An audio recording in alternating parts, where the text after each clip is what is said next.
I appreciate, like I said, it's July. A lot of people are wearing holidays and traveling, and that's understandable.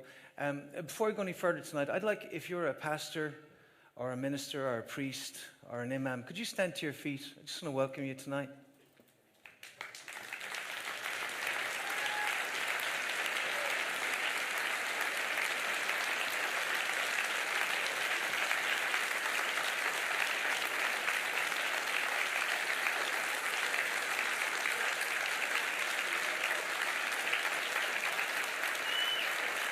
Come on.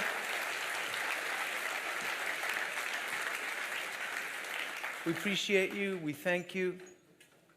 There's many others watching, and you need to grow up here.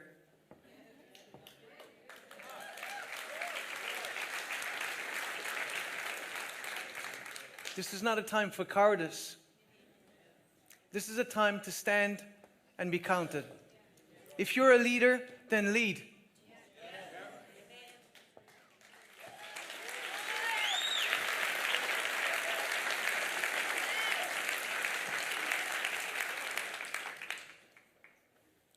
Hi, everybody. My name is Pastor John. Smile.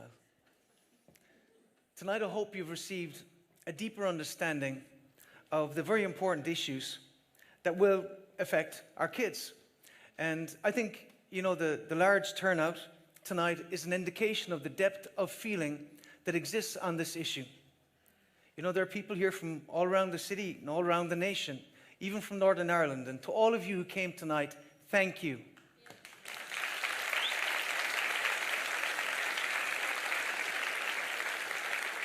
There's Catholic, Protestant, evangelical, and there's Muslims here as well. And I want to say thank you for coming.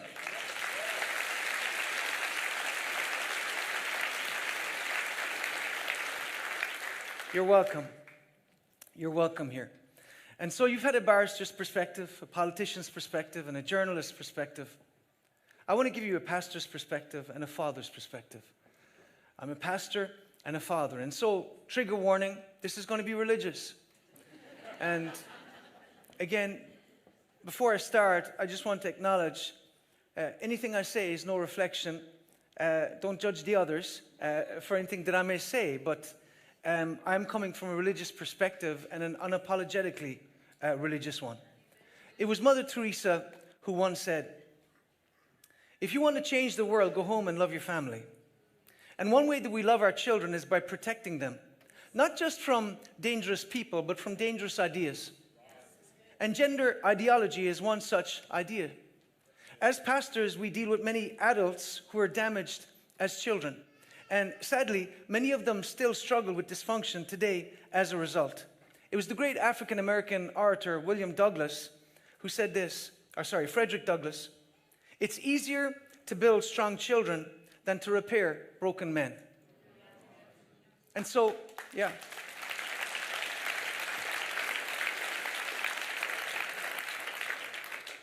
I worked for a number of years as a mechanic. All of my family come from the motor trade, and I understand this. Prevention is better than cure.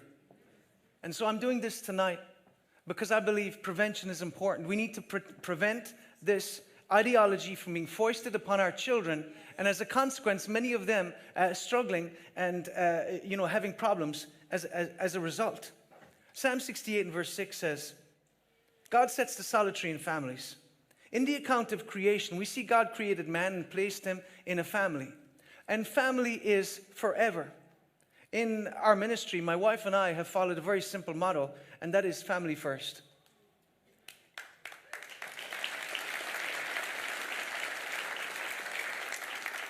Now, let me say in all humility, there's a lot of Christians, a lot of Muslims, a lot of other religions where people need to get back to that place of recognizing family first, because this place could have been full tonight. Okay? I'm actually disappointed with the turnout, because this is a serious issue. This is about our children. And I honestly think that apathy is unforgivable in light of what our children are facing.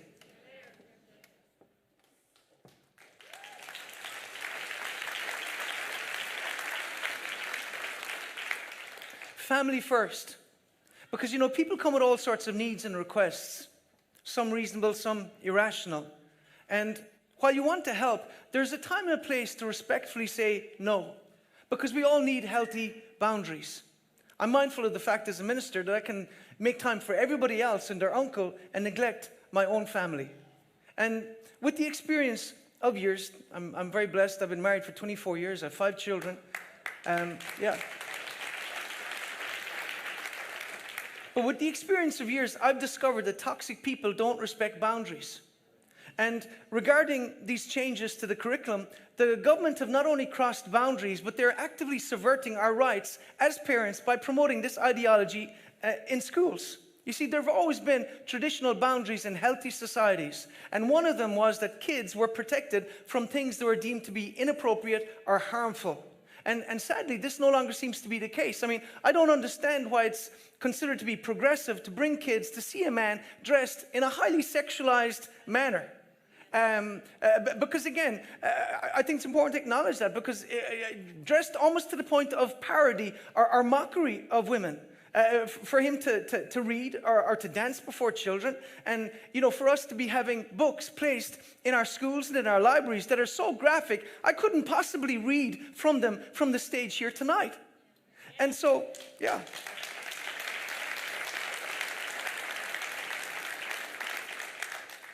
The Gospel of Mark, chapter 5, Jesus answered and said, "Because of the hardness of your heart, he wrote you this precept. But from the beginning of the creation, God created them male and female. Amen. For this reason, a man shall leave his father and mother and be joined to his wife, and the two shall become one flesh. Therefore, what God has joined together, let not man separate." In verse 13, then they brought little children to him that he might touch them. But the disciples rebuked those who brought them. But when Jesus saw it, he was greatly displeased and said, "Let the little children come to me, and do not forbid them, for of such is the kingdom of heaven. Assuredly, I say to you, whoever does not receive the kingdom of heaven as a little child will by no means enter it." And he took them up in his arms, laid his hands on them, and blessed them. Clearly, marriage and children matter to Christ, and they should matter to us. In this passage, we see 2 important principles revealed, and that is, according to Christ, our Lord and Savior, God made them male and female. There are only 2 genders. Everything else is a mental illness.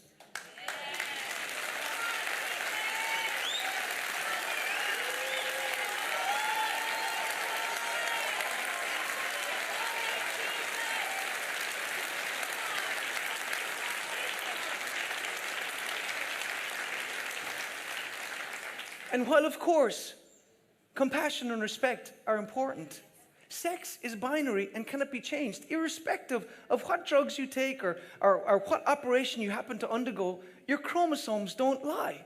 And it's important, therefore, to state these facts before we proceed, because neither biology nor theology acknowledge any other reality. And that being so, why is our government actively promoting this fact and ideology in our schools that is utterly divisive, destructive, unscientific, and unproven, as well as contrary to the most sacred beliefs of many people of faith?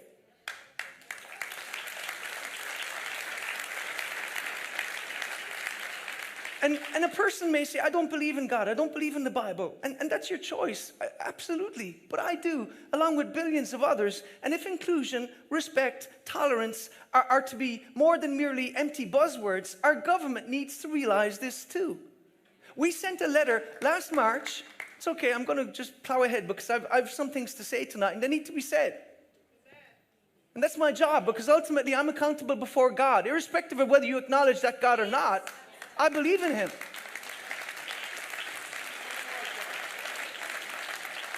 We sent a letter last March to the Minister of Education and the Minister of Children, along with every member of Dáil, Ahern and the SPHE, signed by 250 Irish church leaders, expressing our deep concern about these changes to the junior cert curriculum that in essence constitute nothing less than the sexualization and the politicization of our education system. And this has been happening for some time now.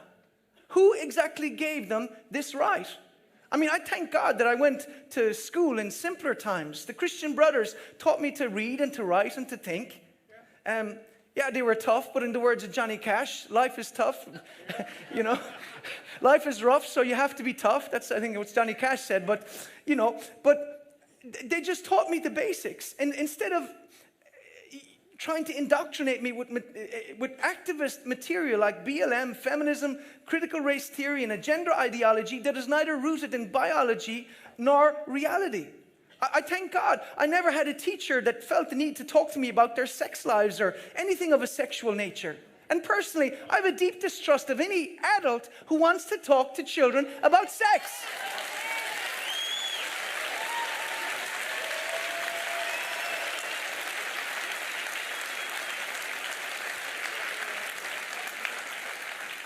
But times have changed, Pastor. Well, call me old-fashioned, but I still believe that we need to protect a child's innocence and not expose them. We need to protect a child's innocence and not expose them to materials that will confuse and corrupt. I mean, they even want to teach white and male privilege to kids in the Leaving Cert. So if you're white and male, tough luck. I mean, you're part of the patriarchy. You're a kid who might have never done any wrong, but you must hang your head in shame because you are beyond redemption. I mean, talk about privilege to the millions of Irish who fled this nation, utterly destitute, on ships bound for the USA, where the mortality rate was so high they were called coffin ships, while over 1 million people starved on this island. And I'm not a fan of victim culture, but what I'm saying is this: it is dangerous and disingenuous to teach divisive lies and reject objective truth, making sweeping statements, and judgments based on a person's race or sex. And, Jesus said this: a house divided against itself will fall. And so we are stronger when we stand together. And I think this is one issue.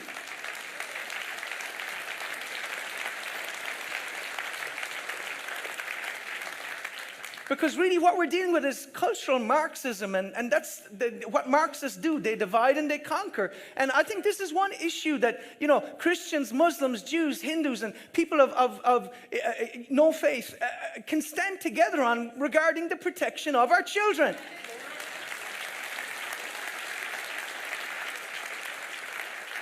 We requested a meeting with the Minister for Education and received a polite 2-line response from her secretary, and it was a typical no-answer government response. None of our concerns were addressed, none of our questions were answered. The degree of arrogance was shocking. The attitude was, your ship has sailed, parents were consulted. No, we were not.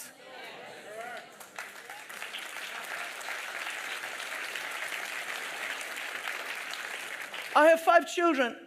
Neither their schools nor the government consulted me. Hands up, how many of you were consulted by the government about this? Exactly as I thought. Most of us didn't even hear about these changes until they were almost due to be implemented, and I believe this was deliberate.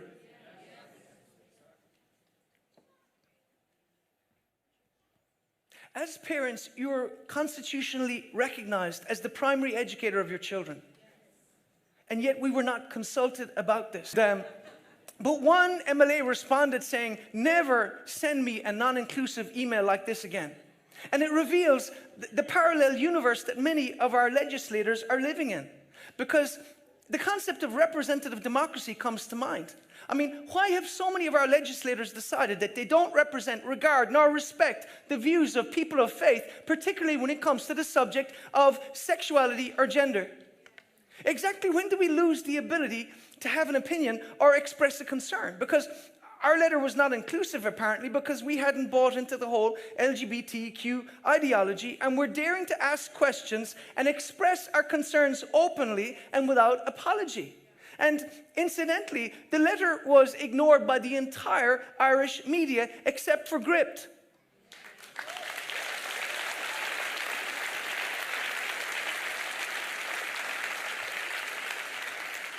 Gript, and to be fair, the Irish Catholic covered it as well, and I really appreciate that.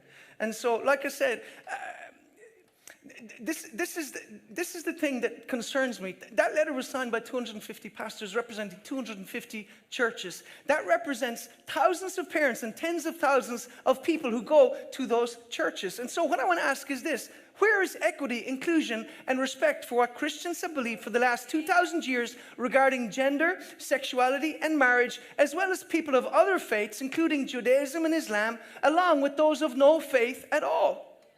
Where is the inclusion and respect for the beliefs of the New Irish? You know, we've over 70 nationalities in our particular church, South American, African, Indian, Eastern European, Filipino, among others, and they don't buy into this gender ideology. I can say that with absolute certainty. And, you know, the government are always talking about diversity and the new Irish. Well, the new Irish are not buying into this. And so, regarding the right to self-identify, Ireland was the 4th country in the world in 2015 to allow its citizens to legally change their gender in government documents without any medical intervention or state assessment, because simply believing makes it so. I'm a man, pixie dust, I'm a woman.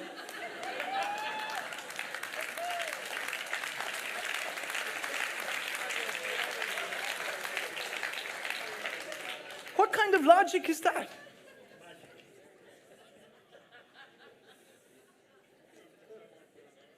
Who needs biology or objective reality anyway? By the way, there is no pelvis operation. They dig your dead bones up in 1,000 years. You're either male or female. That's it. No amount of makeup or operations can change objective reality. My youngest little girl is 11, little Julianne, and my wife was sick at the time. We had friends from America. We took them for dinner after church. And at the end of the meal, she wanted to go to the bathroom. I walked her to the room. It was just me and her, and she's just a little thing. I love her dearly. But I remember I stopped at the door, as every man should, of the women's toilet. And she walked in. And, I just suddenly had that sense of how vulnerable she was. Because all I could do was hope there was just women in there. But the reality is this: giving biological men access to women's areas, particularly areas where there's going to be young girls, is both naive and reckless.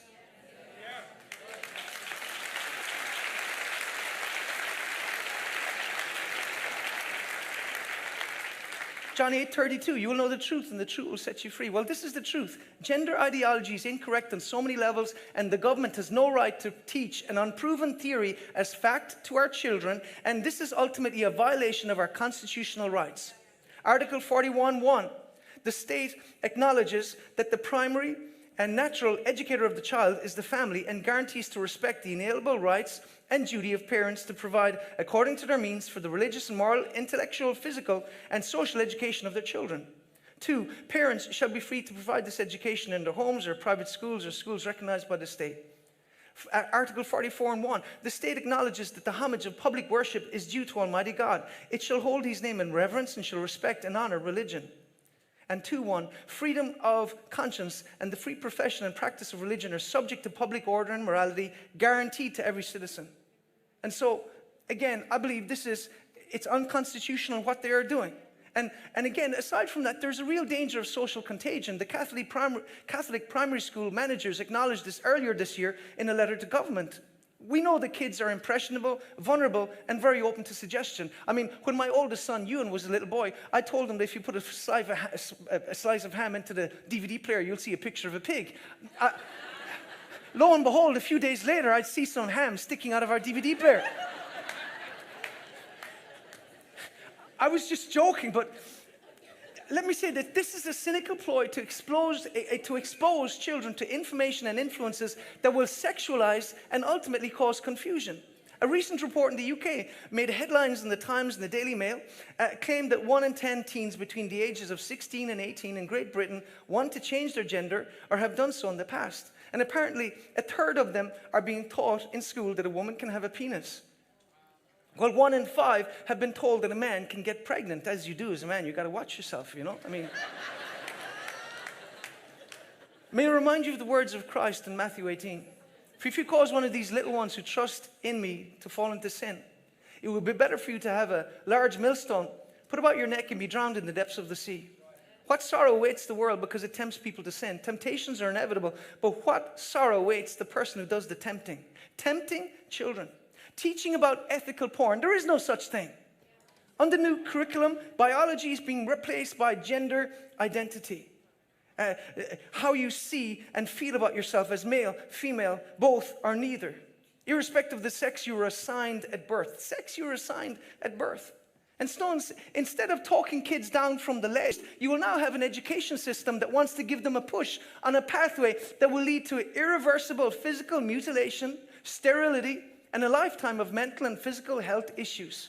I mean, one TD mentioned to me a school, and again, it wasn't Patter, but it was a TD talked to me about he knew of a school where a child identifies as a cat, complete with a litter box. Says, I'll put it on the first page for those of you who are too lazy to read it. We are different by divine design. We're different by divine design. And so, ultimately, much of this agenda is rooted in the question, hath God said? Because as people of faith, irrespective of what religion, we believe in a creator who doesn't make mistakes. You weren't somehow assigned a gender at birth. You weren't put in the wrong body by mistake. Your sex is foreordained by God. Psalm 139, God knew you before you were born. Again, Jeremiah 1:5. So, again, maybe some of you think this talk is too religious for modern progressive Ireland, but I think Ireland needs to come back to religion. Ireland needs to come back to faith.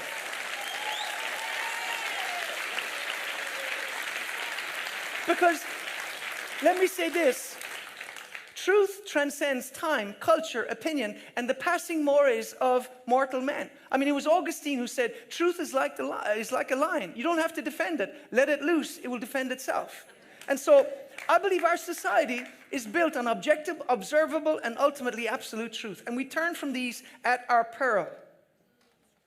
When we can no longer define what a man is, what a woman is, when we, embrace these ideas and pretend that we believe it, I'm sorry, we are on a tangent towards, confusion and dysfunction and destruction.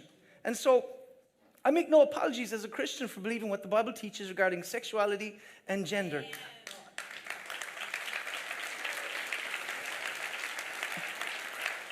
I accept that people have the right to live their lives as they want to. But this is the issue. I draw the line where they demand that we celebrate or take pride in what they do, along with teaching it to our kids, particularly when the Bible calls it sin. I'm a Christian. I'm called to love and respect everybody, but loving your neighbor and endorsing their behavior are two different things.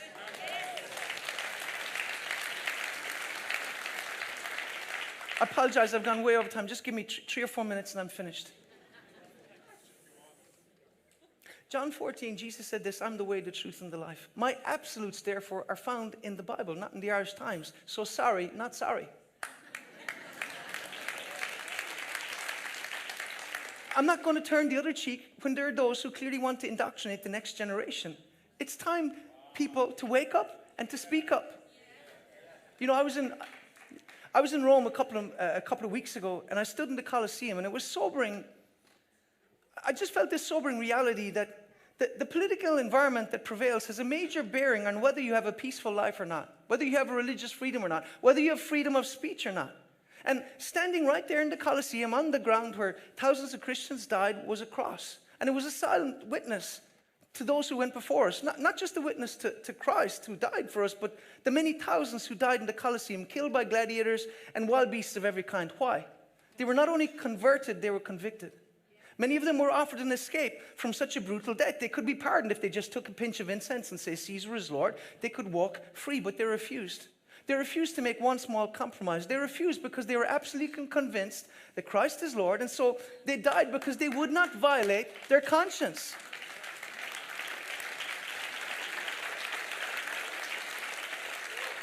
And this is why we need to appreciate people like Pater Tobin and those other independents who are willing to take a stand on this, because we need men and women of conscience. Because, 2011, the ironically named Protection of Life and Pregnancy Bill, which was used to kind of, pave the way for abortion, I think it was Enda Kenny, the leader of Fine Gael at the time, didn't give the members of his party the right to have a conscience, to vote according to their conscience. And really, it was the beginning of this nation going down this route whereby we were saying to our elected representatives, you can leave your conscience at the door. Now you need to do what you're told. And I don't believe that's healthy. And I really respect the stand that Pater took, because he believed in the sanctity of life. I think you should show your appreciation for him.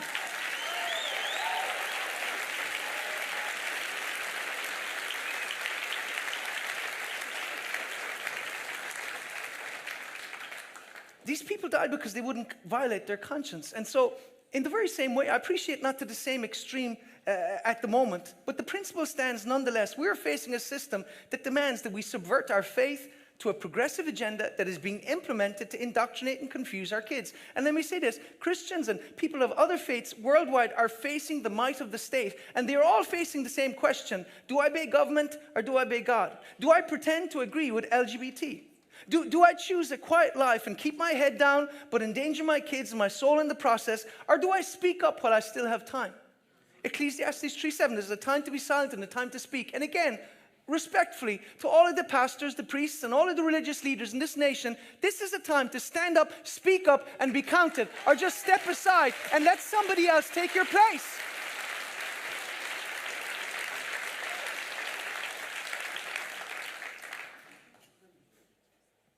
There's a time to speak, and that time has come to have a respectful talk with your boss, your principal, your teachers, and in particular your local TD. And again, respectfully. I think that's important. So Dietrich Bonhoeffer said this: silence in the face of evil is in itself evil. God will not hold us guiltless. Not to speak is to speak. Not to act is to act. You see, silence in the face of the indoctrination of our kids is evil. Indoctrinating kids to become sexually active by normalizing this behavior through education, promotion of pronouns that are not based on biological fact, teaching kids about options if they happen to get pregnant. I wonder what options are really going to be offered. Exposing them to activist organizations. I wonder if I go through that book, I haven't looked at it, but those books for kids, I wonder, is there a phone number for your local church? Your local mosque or your local, whatever. I mean, no. And so there's this one-sided promotion of a worldview. And so again, I think this is deeply unhealthy. Platforming trans entertainers, normalizing transition and cross-dressing, promotion of bathroom access based on gender identity rather than biological reality. Have I missed anything? Isaiah 5:20, woe to those that call evil good and good evil, that put darkness for light and light for darkness. You know, one disturbing aspect of the curriculum proposed for the Leaving Cert mentioned that some young people are unable to discuss sensitive topics at home and should be facilitated in having a thoughtful, informed, and open discussion around them with their peers in a safe classroom environment. Safe is defined by who? Because this is a subversion of parents and undermining their authority. Kids are looking for identity, and unfortunately, this ideology has become so pervasive it can't be avoided. And the seeds of destruction are being planted in impressionable minds that may one day come to fruition. I want to ask, as I finish, why are pride flags everywhere in June? Next to our nation's flag, on many public buildings, streets, police cars and fire engines in pride colors. And now they want to turn Pride Month into Pride Season because a month doesn't seem to be enough. To be honest, most people are sick to the teeth of all of this.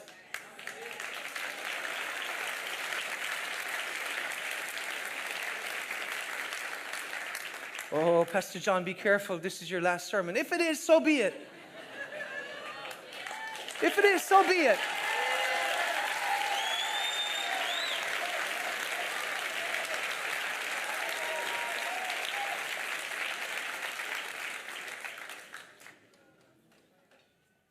I don't want to demean, disrespect anybody, but let me say this. Our public buildings and our public spaces must be neutral spaces, or else give us all equal time.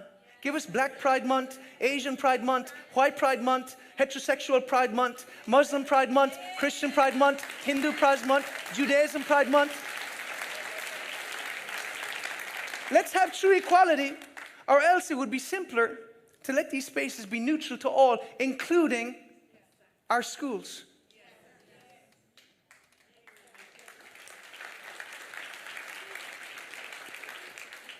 As I finish, let me say this. You say, Pastor John, it's your 5th time finishing. I know. We have the thing on the screen there, so feel free to take a photo, and we're going to get into questions and answers. But the book of Exodus, Pharaoh said this to the Israelites: you can go, but you leave your children behind. We're gathered here for one reason, not just to be informed, but to send a message to the government. The same way as the Israelites said to Pharaoh, hell no. We're not leaving our children behind. We're bringing them with us. In Jesus' name.